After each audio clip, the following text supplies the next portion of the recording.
بسم اللہ الرحمن الرحیم۔ السلام علیکم۔ آج کا موضوع ہے استقبال رمضان۔ شبحان کا مہینہ ختم ہونے والا ہے اور رمضان کی آمد ہے۔ میری طرف سے تمام مسلمانوں کو رمضان کی مبارک۔ جیسے کہ ماہ رمضان بڑی فضیلت، عظمت، رحمت، مغفرت اور برکت کا مہینہ ہے۔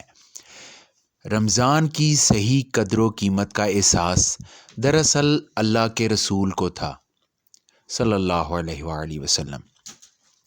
اس کا اندازہ اس بات سے لگایا جا سکتا ہے کہ اللہ کے رسول صلی اللہ علیہ وآلہ وسلم رجب کے مہینے کے شروع ہوتے ہی رمضان کا استقبال اور انتظار فرمایا کرتے تھے، بلکہ پوری امت کو یہ حکم فرمایا کہ رمضان کے لیے شبعان کے چاند کو اچھی طرح یاد رکھو، سبحان اللہ، اور رمضان تک پہنچنے کی دعا مانگنا شروع فرما دیا کرتے تھے۔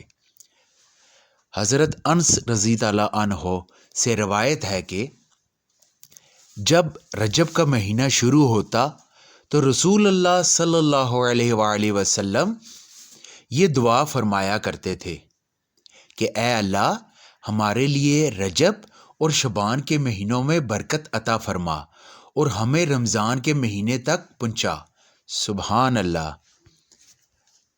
حضرت علی رضی اللہ عنہ سے روایت ہے کہ رسول اللہ صلی اللہ علیہ وآلہ وسلم جب رمضان کا چاند دیکھتے تو قبلہ کی طرف رخ فرما کر یہ دعا فرمایا کرتے تھے، اے اللہ، اس چاند کو ہمارے اوپر امن اور ایمان اور سلامتی اور اسلام اور عافیت دار بنا، بیماری سے حفاظت اور روزے، نماز اور قرآن مجید کی تلاوت کے ساتھ نکلا ہوا رکھیے۔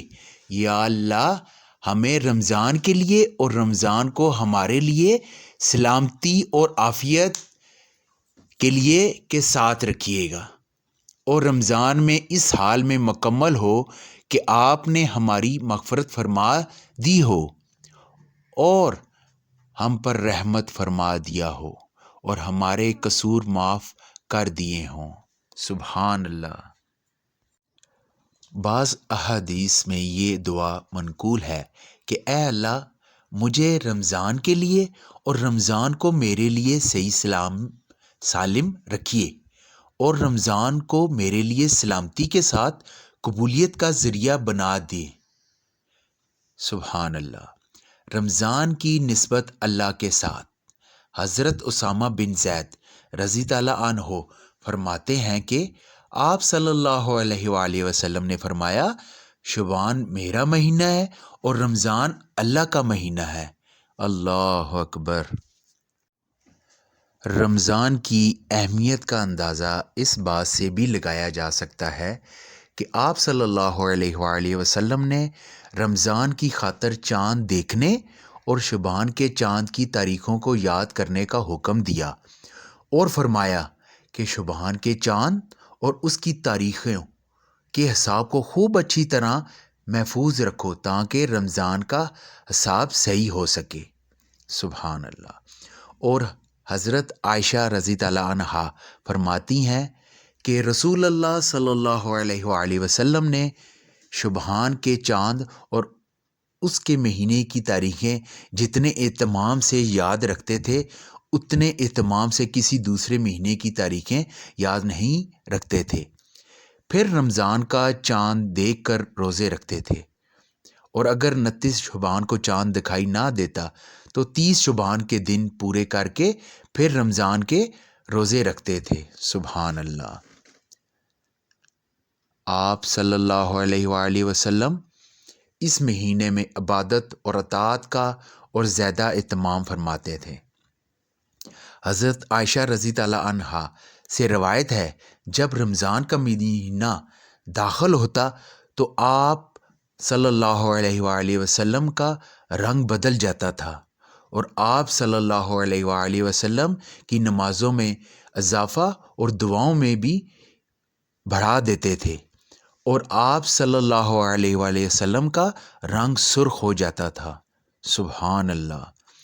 ایک دوسری جگہ حضرت عائشہ رضی اللہ عنہا سے روایت ہے کہ جب رمضان کا مہینہ شروع ہوتا تھا تو آپ صلی اللہ علیہ وآلہ وسلم اپنا تہمد کس لیا کرتے تھے، پھر اپنے بستر پر نہیں آتے تھے یہاں تک کہ رمضان کا مہینہ گزر جاتا۔ سبحان اللہ۔